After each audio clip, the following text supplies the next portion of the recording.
बस यही कहूँगा कि मैं बहुत ही अभी इस वक्त तो थोड़ा नर्वस भी हूँ और एक्साइटेड भी हूँ, क्योंकि हमारा एक सपना जो भी पूरा होने जा रहा है, और बस कल यही देखना है कि ऑडियंस को भी उसी ढंग से पसंद आए. बाकी I hope everything is good.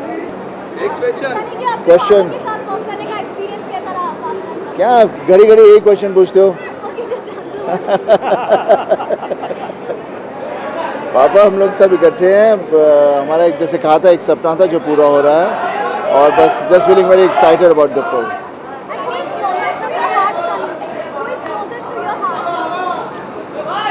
My whole family is closest to my heart, so there's no one person who's closer to your heart.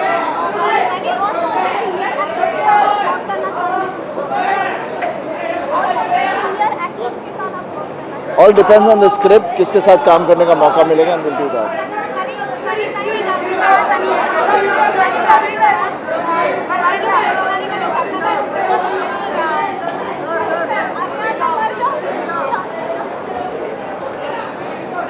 अब्बा साहब, अब्बा, अब्बा,